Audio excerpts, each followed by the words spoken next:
Doctor doctor doctor அந்த coma paste எழுந்துட்டாரு doctor. எழுந்துட்டானா? வாய்ப்பு இல்லையே. கூப்பிட்டா அவனு கூப்பிட்டா இருங்க கூப்பிட்டாரு. நான் ட்ரீட்மெண்ட் பண்ணி எழுந்துட்டானா? வாய்ப்பு இல்லையே.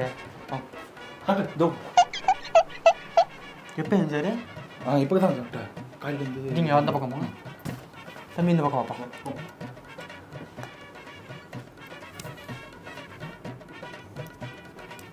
எல்லாமே கரெக்டாக இருக்கே. போகலாமா வீட்டுக்கு? போயிடலாம்ப்பா. ஓகே க்யூர் ஆகிட்டாரு, ஒன்றும் பிரச்சனை இல்லை. நீ ஒரு கூட்டு போகலாம். ஹாஸ்பிட்டல் பில் மட்டும் கட்டிட்டு கூட்டு போயிடுங்க. இருங்க பில் பில் மட்டும் எடுத்துறோம். டாக்டர் பில் இந்த பில்லு மட்டும் கட்டிட்டு கூட்டு போயிடுங்க. ஹாஸ்பிட்டல் சார்ஜ் 2 லட்சம், ஓபி 2000, டாக்டர் கன்சல்டன்சி 3 லட்சம், மெடிக்கல் பெட்டு, ரூம் செலவு, கரண்ட்டு பில்லு, மெயின்டெனன்ஸு, என்ன ஸ்பெஷல் ஊசி, special medicine, special doctor force. ஆமாம், மொத்தம் 28 லட்சம். இதெல்லாம் பண்ணதால் தான் நீங்கள் உங்களை காப்பாற்றிருக்கோம். அப்படியா? இதை கட்டியே ஆகணுமா? ஆமாம் கண்டிப்பாக. உங்கள் டிஸ்கவுண்ட் வேறு போட்டுருக்கோம் கீழே. நீங்கள் இந்த எல்லாமே இந்த ஹாஸ்பிட்டல் எல்லாமே கரெக்டாக இருக்கா? எல்லாம் பக்காவாக இருக்கா? உண்மையான டாக்டர் தானே? ஆமாம் கண்டிப்பாக. ஆனால் நீங்கள் சைடில் எது கிளினிக் வச்சுருக்கீங்களா? இங்கே இருக்கிறத விட அங்கே தான் அதிகமாக இருக்கீங்கன்னு இவன் என் பக்கத்தில் உட்காந்து புலம்பிட்டு இருந்தான். அப்புறம் இவன் அவுட் பேஷண்ட்டை தினமும் உள்ளே விட்றான். ஒரு நாளைக்கு ஒரு பேஷண்ட்டுக்கு 500 வாங்குறான். ஒரு நாளைக்கு ஒரு பேஷண்ட்டுக்கு 500 100 பேஷண்ட்டு உங்களோட அதிகமாக சம்பாதிக்கிறான் அவுட் பேஷண்ட் மட்டும். இது இல்லாமல் அவுட் சைடு ஃபுட்டுக்கு, அப்புறம் இந்த தள்ளிட்டு போவாங்களா அதுக்கு தனியாக, அப்புறம் ஆம்புலன்ஸுக்கு தனியாக, அது இதுன்னு சமம் விட்டு போட்டு பண்ணிருக்கான். அதில் உங்களுக்கும் பங்கு இருக்கு எனக்கு தெரியும். என்கிட்ட ஆதாரம் இருக்குது. நான் படுத்துட்டே கோமாவில் இருந்தேன்னு நினைக்காதீங்க.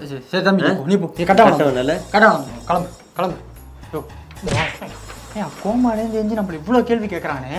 இப்போ வெளில போய் எத்தனை பேர் எவ்வளோ கேள்வி கேட்பான். வந்ததுலேயே இதுதான் டாக்டர். எத்தனை பேர் நிம்மதியை கெடுக்க போகிறான்னு தெரில. நம்மளை விட்ட வரைக்கும் சந்தோஷம். புரியுதா? போ பார்த்துக்கோ போ. ஹலோ சார், வரலாமா? வாங்க வாங்க வாங்க சொல்லுங்கள். என் வீட்டுக்கு ஏதோ ஃபைன் நோட்டீஸ் அனுப்பிடுறீங்க. எதுக்கு இதை அனுப்பிச்சிருக்கீங்க? Fine notice? என்ன ஃபைன் இது? ஆமாம் சார், வீடை சுற்றி ஒரு குப்பையாக வச்சுருக்கீங்களாமே. அந்த வரவங்கள்ட்ட மக்கும் குப்பை மக்கா குப்பைன்னு பிரித்து கொடுக்கணும். அது கொடுக்கல நீங்கள். வீடை சுற்றி ஒரே குப்பையாக இருக்குது, சுகாதாரமாக இல்லை. அதுக்காக போட்டிருப்பாங்க. என் வீடு என் சுகாதாரம். ஆமாம் சரி. இப்போ இது என்ன பேப்பர்? இது இருக்குது. இது என்ன பேப்பரு? ஆமாம், வீட்டில் ட்ரம்மெல்லாம் ஃபுல்லாக தண்ணி தேங்கி நிற்கிதாங்க. அதெல்லாம் க்ளீன் பண்ணுமா இல்லையா? இல்லைன்னா இது கொசு வரும். உங்களுக்கு தானே பிரச்சனை. அதெல்லாம் நீங்கள் தான் பார்த்தவங்க. சுற்றி இருக்கிற இடத்த நீங்கள் தானே சுத்தமாக வச்சுக்கணும். டெங்கு மலேரியா அதுக்காக பண்ணியிருக்கீங்களா? இது என்ன ஏதோ மாடு இதை போட்டிருக்கீங்க?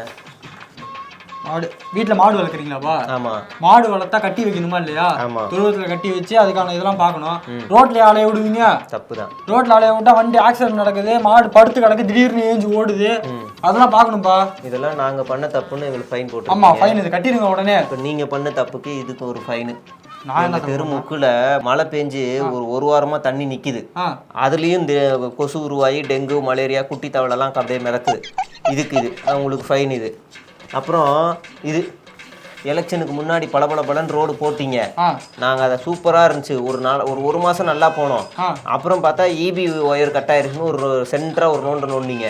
சரி, சைடில் கொஞ்சம் வழி இருக்கே லெஃப்ட்டில் போகலான்னு போனால் அப்புறம் பாதாள சாக்கடைக்கு ஒரு நோண்டு நோண்டிங்க. சரி, ரைட்டில் கொஞ்சம் வழி இருக்கே அப்படி போகலான்னு பார்த்தா பைப் லைனு தண்ணி லைனு அப்படின்னு சொல்லி அதையும் நோண்டி விட்டீங்க. அந்த ரோடை இன்னும் சரி பண்ணவே இல்லை. அதுக்கு இது ஃபைனு. அப்புறம் இது வேலைக்கறியில் அந்த இது இருட்டாக இருக்குது, இந்த இடம் தெரியுது, அது இதுன்னு போட்டு இதெல்லாம் போட்டு ஃபைன் வச்சுருக்கோம். இதெல்லாம் நீங்கள் கட்டிடணும். என்ன மண்டல அடிபட்டா உனக்கு? ஆமாம், கோமாவில் இருந்தேன். இப்போ தான் புத்தி வந்து. அதான் கவர்மெண்ட்டே வந்து ஃபைன் கேட்குறியா? கவர்மெண்ட் கூழு குடிக்க தான் வரும், குடுக்கலாம் செய்யாது. புரியுதா? கவர்மெண்ட் கிட்ட வந்து ஃபைன் கட்டிட்டு இருக்க. நீ தான் ஃபைன் கட்டணும் கவர்மெண்ட்டுக்கு. அங்கே 1990க்கு முன்னாடி கல்வியும் சுகாதாரமும் மக்களுக்கு சேவை செய்கிற துறையாக இருந்துச்சு. அதில் லாபம்லாம் பார்க்க மாட்டாங்க. இப்போ அதுலேருந்து வருவாயை பார்த்துட்டு அதில் எவ்வளோ வருவாய் வருதோ அதுக்கேற்ற மாதிரி அதில் நிதி ஒதுக்குறீங்க. சேவையே வந்து நிதியை காசு பார்க்குற துறையாக மாற்றி வச்சுருக்கீங்க. இதெல்லாம் நீங்கள் கட்டுங்க. நீங்கள் கட்டினாதான் நாங்கள் கட்டுவோம். புரியுதுங்களா? எல்லாத்தையும் மக்கள் தலையில் உங்கள் வீடு, உங்கள் சுகாதாரம், உங்கள் குப்பை, உங்கள் தண்ணி நீங்களே அப்படியே எங்கள் தலையில் கட்டிட்டு நீங்கள் ஒதுங்குறீங்க எல்லாத்தையும். அது இல்லாமல் ஃபைன் வேறு போடுறீங்க. நீங்கள் கட்டுங்க, நான் கட்டுறேன். போப்பா, பைத்தியக்காரனா இருப்பான் போலையா? சார் வரலாமா சார்? சார், என் பேங்க் அக்கௌண்ட்டுக்கு ஏதோ பணத்தை பிடுங்கிருக்கீங்க சார், எடுத்துருக்கீங்க சார். என்ன காரணம்னு தெரிஞ்சுக்கலாமா? இருங்க, மெயின்டெனன்ஸ் சார்ஜ் பிடிச்சுங்க. மெயின்டெனன்ஸ் சார்ஜா? அப்போ இதே இதுக்கு இதையும் பிடுங்குனீங்க, இதையும் எடுத்தீங்க சார். நீங்கள் மினிமம் பேலன்ஸை வந்து மெயின்டைன் பண்ணுங்க. அப்போ பணம் வச்சுருந்தாலும் எடுப்பீங்க, பணம் இல்லைனாலும் பிடுங்குவீங்க. எங்களை பார்த்தா லூசு மாதிரி இருக்கு, கேன மாதிரி இருக்கு, இளிச்சவாய மாதிரி இருக்கு. வேற என்னப்பா? இப்போ நாங்கெல்லாம் தப்பு பண்ணால் இப்படி ஃபைன் போட்டுக்கிட்டே இருப்பீங்க இஷ்டத்துக்கு. நாங்கள் போடுறோம் இப்போ ஃபைனை, இந்தாங்க இது உங்களுக்கு ஃபைனு. எங்கள் ஊரில் உங்கள் பேங்க்கோட ஏடிஎம் ஒன்று தான் இருக்குது, அது பாதி நேரம் வந்து வேலை செய்யலை, பணம் இருக்க மாட்டேங்குது, இல்லை அவுட் ஆஃப் சர்வீஸ் போட மாட்டேங்கிறீங்க, இல்லைனா ஏசி வேலை செய்ய மாட்டேங்குது. சரின்னு பக்கத்து ஏடிஎம் போனால் அதில் 3 வாட்டி தான் எடுக்கணுமா, அதுக்கு மேலே எடுத்தால் காசு பிடுங்குறாங்க. அதுக்கு நீங்கள் தான் காரணம், அதுக்கு உங்களுக்கு ஃபைனு. இது வச்சுக்கோங்க. 2வது, நான் ஒரு லோன் வாங்கி 3ஆம் தேதி எடுத்துக்கிருக்காங்க. அந்த லோன் நான் 3ஆம் தேதி அக்கௌண்ட்டில் பணம் வச்சுருந்தேன், ஆனாலும் அந்த லோன் வந்து எடுக்கவே இல்லை. கரெக்டாக 5ஆம் தேதி ஃபோன் பண்ணி ஏன் சார் லோன் கட்டலை அப்படின்னாங்க. இல்லைங்க நான் அக்கௌண்ட்டில் வச்சுருக்கேன், நான் வேணால் பேங்க் ஸ்டேட்மெண்ட் அனுப்புகிறேன்னா, சாரி சார் டெக்னிக்கல் இஷ்யூ, நீங்கள் மேனுவலாக கட்டுங்கன்னாங்க. சரி நானும் கட்டுனேன். அப்புறம் மறுபடியும் சார் மேனுவலாக கட்டினாலும் இது பவுன்ஸ் ஆயிடுச்சு சார், நீங்கள் 3 நாளைக்கு ஃபைன் கட்டணும் சார்னு தலைக்கு ஒரு நாளைக்கு 250 ரூபான்னு போட்டு 750 ரூபா பிடிக்கிட்டாங்க. அதுக்கு காரணமும் நீங்கள் தான், இதுக்கும் நீங்கள் தான் ஃபைன் கட்டணும், புரியுதுங்களா? அப்புறம் லோனுக்குன்னு வாங்க வந்தால் ஒரு நாள் லேட் ஆனால் மட்டும் நீங்கள் வந்து என்னென்ன பண்ணுறீங்க, லோன் வாங்க வந்தால் மட்டும் அது வேணும் இது வேணும்னு 10 நாள் அலைய விட்றீங்க. அதுக்கு இன்னொரு நாள் வந்து ஃபைன் போடுவேன், புரியுதுங்களா? இதை கட்டுங்க, அப்போ தான் நான் இதை கட்டுவேன். யாருப்பா இவரு பைத்தியக்காரத்தனமாக பேசிட்டு போகிறாரு? டிக்கெட் டிக்கெட் டிக்கெட் டிக்கெட் அங்கே எடுத்துக்கலாம். யாரு டிக்கெட் டிக்கெட் வாங்க, கேட்டு வாங்க, டிக்கெட் வாங்க, டிக்கெட் எடுப்பா. இல்லை சார், அங்கே டிக்கெட் எடுத்தியா இல்லையா நீ? முதல்ல டிக்கெட் எடுக்கல. எங்கே ஏறின? எந்த ஸ்டேஷனில் ஏறின? பக்கத்து சார். அந்த ஸ்டேஷன்லேருந்து இது வரைக்கும் ஸ்டேஷன் டிக்கெட்டு ப்ளஸ் ஃபைனு. இந்தா 600 ரூபா கட்டிட்டு கிளம்பு. 600 ரூபா கட்டினா அடுத்த ஸ்டேஷனில் இறக்கி விட்ருவான், ரயில்வே போலீஸ்ட்ட மாட்டி விட்ருவான். கட்டி எடு காசு எடு. இல்லை வேற யாரு டிக்கெட் எடுத்தீங்களா சார் என்ன தெரியுதா? யார் நீ? இந்த ட்ரெயின் எடுக்கிறதுக்கு முன்னாடி என்ன வழி என்ன போனால என் கூட ஒரு பையன், சரி, அவனுக்கு பிளாட்ஃபார்ம் டிக்கெட்லன்னு ஃபைன் போட்டிங்களே. ஆமாம், பிளாட்ஃபார்ம் டிக்கெட்டில் தான் ஃபைன் தான் போடுவாங்க. கரெக்டு சார், சட்டம் கரெக்டாக வேலை செய்யும். ஆனால் இப்போ பாருங்கள், நானும் உங்களுக்கு ஒரு ஃபைன் போட போகிறேன். எனக்கு என்ன ஃபைனு? ஆமாம், இப்போ பைக்கில் 2 பேருக்கு மேலே 3 பேர் போனால் ஃபைன் போடுறீங்க, காரில் 4 பேருக்கு மேலே 5 பேர் போனால் ஃபைன் போடுறீங்க, லோடு லாரியில் ஆட்டு மந்த மாதிரி மனுஷனை ஏற்றக்கூடாது, மனுஷங்களை வந்து சீட்டில் உட்கார வச்சு பார்த்து தான் கூட்டு போகணுன்னு ஒரு சட்டம் போடுறீங்க. ஆனால் இந்த ட்ரெயினில் மொத்தம் இந்த கம்பார்ட்மெண்ட்டில் எத்தனை சீட் இருக்குது? இன்னும் ஒரு 90 சீட் இருக்கும். அப்புறம் ஏன் 400 பேருக்கு டிக்கெட்டை கொடுத்து உள்ள ஆட்டு மந்த மாதிரி ஏற்றி அட்டக்கி முட்டுக்கி உட்காந்து கூட்டு போகிறீங்க? இதில் எம்எல்ஏ எம்பி மினிஸ்ட்ரி இவங்களுக்கெல்லாம் ஃபஸ்ட் கிளாஸில் டிக்கெட்டு ஃப்ரீ, உங்களை மாதிரி ஸ்டாஃபுக்கும் அதில் ஃப்ரீ. ஆனால் எங்களை மாதிரி ஆளுங்க ஒரு நாள் எங்களை மாதிரி வந்து கஷ்டப்படுங்க. இந்த சென்னையிலேருந்து கன்னியாகுமரி வரைக்கும் அண்டர்சர்வ்டில் இப்படி முடக்கியே போங்க. அப்படிலாம் அந்த பாவம் நார்த் இந்தியன் சென்னையிலேருந்து கவுஹாத்தி வரைக்கும் இப்படியே போங்க, கக்கூஸ்குள்ளேயே உட்காந்துட்டு போகிறாங்க பல நாள். இதெல்லாம் சரி பண்ணுறதுக்கு ஒரு 4 பெட்டியை தூக்கி வைக்க வேண்டியதானே? சிலைக்கெல்லாம் செலவு பண்ணுறீங்க, ஒரு 2 பெட்டியை தூக்கி வைக்க வேண்டியதானே? தம்பி என்னாச்சு உனக்கு? எனக்கு ஒன்றும் ஆகலை சார். ஒரே நாடு, ஒரே வீடு, ஒரே சுடுகாடு, ஒரே கல்வி, அதெல்லாம் பேசுறீங்களா? ஒரே ட்ரெயின் விட்டுற வேண்டியதானே? அது என்ன காசு இருக்கவங்க மட்டும் வந்தே பாரத்தில் போகிறான், காசு இல்லாத இந்த அண்டர்சோட்லேயே போகணுமா? சரி, இந்த ட்ரெயின்லேயே சமமாக இருக்குன்னா இதுலேயும் class, A class, B class, C class, அண்டர்சோட். தம்பி நான் வேலை டிக்கெட் செக் பண்ணுறது, நான் ஸ்டாஃப், ஓகேவா? எதாக இருந்தாலும் மேல் இடத்துல பேசிக்க. சும்மா போர் அடிக்குதுன்னு என்ன கூப்பிட்டு டைம் பாஸ் பண்ணிட்டு இருக்கியா? போப்பா. நம்மளை பார்த்தா டைம் பாஸ் பண்ணுற மாதிரி இருக்குது. நான் இன்னும் நிறைய கேள்வி வச்சுருந்தேன். இந்த சாப்பாடு கொடுக்குறாங்களே, அண்டா பிரியாணி, இந்த பிரியாணியை தொட்டால் வரன்னு இருக்குது. அதில் ஒரே ஒரு முட்டையை வச்சுருக்கான், முட்டையை அழுத்தவே முடியலை, அவ்வளோ கல் மாதிரி இருக்குது. சரி சப்பாத்தி வாங்கலாம், ஹைஜீனிக்காக இருக்குன்னு பார்த்தா பாதி வேகவே இல்லை, வெள்ளையாக ஒட்டுது. அதுக்கு கூட ஒன்று கொடுக்குறாங்களே, சேர்வாவா சட்னியா குருமாவா, மஞ்சத்தூளும் மிளகாத்தூள் வாசனை அடிக்குது. சரி காஃபி குடிச்சு வயிற்ற கழுவிக்கலான்னு பார்த்தா காஃபி வாங்கினா உள்ளே நுறையா இருக்குது, நல்லா இருக்கே அப்படின்னு ஊதுனா கீழே இருக்க கப்போட வெள்ளை கலர் தெரியுது. இப்படி தான் நம்ம பயணம் பண்ணுறோம். இதெல்லாம் கேட்கக்கூடாது, கேட்டால் ஆன்டி இண்டியன். இன்னும் எவ்வளோ பிரச்சனை இருக்குது தெரியுமா? கமெண்டில் சொல்லுவாங்க. இன்றைக்கி தமிழுக்கு ஒன்றா ப்ரீபெய்டு நம்ம கேட்க வேண்டிய ஆப்ஷன் இல்லையே, சும்மா ஏதாவது 9 அழுத்துவோம்.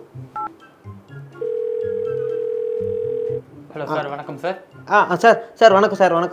வணக்கம் சார், சொல்லுங்கள் சார். நான் நேற்று தான் கோமாலேருந்து வந்தேன் சார். Okay sir. இப்போ வந்து எனக்கு வந்து நேற்றுலேருந்து இன்னைக்கு காலையிலக்குள்ளே எனக்கு இந்த லோன் வாங்குறியான்னு உயிர் எடுக்கிறாங்க சார். சரி சார். இந்த அன்னோன் நம்பர் கால், இந்த கம்பெனி நம்பர் காலை வந்து பிளாக் பண்ணணும், அதை கொஞ்சம் பார்த்து செய்யுங்களேன். சார் இந்த நம்பருக்கு இந்த கால் பண்ணிருக்கேன் அந்த நம்பருக்கு தானே சார் தேவைப்படுது? ஆமாம். சரி சார், எங்கள் சைட்லேருந்து உங்களுக்கு என்ன உதவி சார் தேவைப்படுது? அந்த நம்பரை பிளாக் பண்ணணும் சார், அந்த கம்பெனி கால் நம்பர் எல்லாம் சார் 0, 2, 3 என்னென்னமோ நம்பர்லேருந்து வருது. ஒரு நிமிஷம் சார், நான் செக் பண்ணிட்டு சொல்கிறேன் சார். சரி, ரைட் பண்ணுங்க.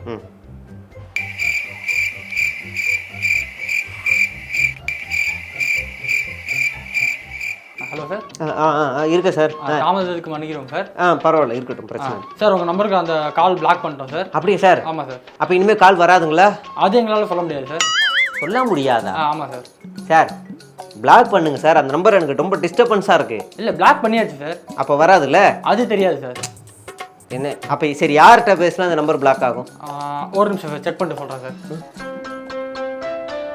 சங்கீத ஸ்வரங்கள் ஏழே கணக்கா இன்னும் இருக்கா என்னவோ மயக்கம். ஹலோ சார், இருக்கு சார். சார் நீங்கள் யார்கிட்ட பேசினா அது கட் பண்ண முடியும்னு எனக்கு தெரியல சார். எங்கள் சைட்லேருந்து நான் கட் பண்ணிட்டேன். ஏங்க இப்போ நீங்கள் கட் பண்ணிட்டா ஒன்றும் வரக்கூடாது. அப்போ வராதுன்னா வரும்னாக்கா யார்கிட்ட பேசணும்னா அதுவும் தெரியலங்கிறீங்க சார். லோனை வாங்குன்னு உயிரை வாங்குறாங்க சார். உங்கள் சிபில் ஸ்கோர் நல்லா இருக்குது, உங்கள் சேலரிக்கு இவ்வளோ வரும் வாங்குறாங்க. தெரியாமல் லோனை வாங்கிட்டோன்னா டாப் அப் பண்ணுன்னு தாலி இருக்கிறானுங்க சார். முடியல, வேணாம் எனக்கு வேணும்னா வாங்கிக்கிறேன்னா வேற ஆளுங்களை வச்சு பேசிக்கிட்டே இருக்காங்க சார். அதுதான் சார், ஒரு நிமிஷம் சார், செக் பண்ணிட்டு சொல்கிறேன். அது மட்டும் மறுபடியும் இங்கே வேணாம், நீ செக் பண்ண வேணாம். இப்போ கட் பண்ண முடியாதா சார்? நாங்கள் எங்கள் சைட்லேருந்து கட் பண்ணிட்டோம் சார். மறுபடியுமா? எங்கள் நம்பர்லாம் எப்படி போகுது இந்த மாதிரி ஆளுங்களுக்கு? எதையாவது தெரியாமல் லிங்கை கிளிக் பண்ணிட்டா எவனா ஒருத்தன் கால் பண்ணிக்கே இருக்கான். எப்படி போகுது? உங்கள் கண்ட்ரோல் இல்லாமல் எப்படி போகுது சார்? அதெல்லாம் அது வந்து கம்பெனி சீக்ரெட் சார், அதை சொல்ல முடியாது. இதை வச்சு தான் பிழைக்கிறீங்களா? சரி. இப்போ எனக்கு இன்னொரு டவுட்டு, ஒரு மாதத்துக்கு எத்தனை நாள்? ஒரு மாதத்துக்கு 30 இல்லை 31 நாள் இருக்கும் சார். அப்புறம் ஏன் உங்கள் சிம்மோட கம்பெனிக்கு மட்டும் எல்லா வருஷமும் லீப் இயராகவும் எல்லா மாதமும் பிப்ரவரி மாதமாகவே இருக்குது? இல்லை, புரியுது சார். எப்படியா 28 நாளில் ரீசார்ஜ் முடிக்கிறீங்க ஒரு மாதத்தில்? அப்படி பார்த்தா 13 மாதம் நாங்கள் ரீசார்ஜ் பண்ணுற மாதிரி ஆகுது. அது வந்து அது தொழில் ரகசியம் சார், அதை சொல்ல முடியாது. ஓ, டபுள் 0 அந்த மாதிரி ஃபோன்லாம் யூஸ் பண்ணும்போது வெறும் 300 MB 400 MBக்கு கார்டை வாங்கி சுரண்டி போட்டான்னு வைங்களேன், அப்படியே யூஸ் பண்ணிக்கே இருப்போம் ஒரு மாதத்துக்கு. இப்போ என்னடானா ரீசார்ஜ் ஒரு மாதத்துக்கே 300 ரூபாய்க்கு பண்ணால் கூட மத்தியானம் வரைக்கும் வெறும் வாட்ஸ்அப் தான் யூஸ் பண்ணுறேன். அதுக்கே 50% நீங்கள் நெட்டை யூஸ் பண்ணிட்டீங்க. அடுத்த 1 மணி நேரத்தில் 90% நீங்கள் நெட்டை யூஸ் பண்ணிட்டீங்க. அப்புறம் கொஞ்ச நேரத்துலேயே 100% முடிஞ்சு. அப்புறம் நான் அம்மா சாப்பிட்டியாம்மா அப்படின்னு யாருக்கா அனுப்புனா கூட அது சுற்றிக்கிட்டே இருக்குது. என்ன அநியாயம் பண்ணுறீங்க நீங்கள்? அது வந்து அது நெட்வொர்க் ஸ்பீடை பொறுத்து ஒரு இதுக்கு சாப்பிட்டியாம்மான்னு போய் சேர்றது கூட ஸ்பீடு வேணுமா? ஆமாம் சார். இங்கே பாருங்க, இப்போ யாருக்கா ஃபோன் பண்ணால் அது நெட்வொர்க் கூட கிடைக்கவே மாட்டேங்குதுங்க சார், தெரியுங்களா? சார் ஒரு நிமிஷம், அதை மட்டும் நான் செக் பண்ணிட்டு சொல்கிறேன் சார். ஒரு 10 நிமிஷம் வெயிட் பண்ணுங்க சார். இதை விட நான் மரண பீதி என்னைக்கு சந்திச்சிருக்கேன் தெரியுமா? சொல்லுங்க. போய் டீ கடையில் போயிட்டு வெறும் 10 ரூபாய்க்கு ஒரு டீயும் ஒரு 3 பட்டர் பிஸ்கெட் சாப்பிடுவேன். 15 ரூபான்னுவாங்க. அதை ஸ்கேன் பண்ணால் திடீர்னு நெட்வொர்க் இருக்காது சார், உயிரே போயிடும். 15 ரூபா திருடித்தீங்க வந்தியாலான்னு அந்த டீ கடைக்காரர் நான் பாருங்க, அசிங்கமாக இருக்கும் சார். அந்த நேரத்தில் போய் வேலையை காட்டுறீங்களே, இது உங்கள் தப்பா இல்லை பேங்க் தப்பான்னு கூட தெரிய மாட்டேங்குது சார். தெரியுமா? உங்கள் ஏரியாவில் இருக்கிற நெட்வொர்க் வந்து கொஞ்சம் இதாக இருக்குது சார். அது எங்கள் டீம் வந்து பார்த்துக்கிட்டு இருக்கோம். கூடிய விரைவில் அதை நாங்கள் சரி பண்ணிடுவோம் சார். என்ன டீமோ என்னமோ.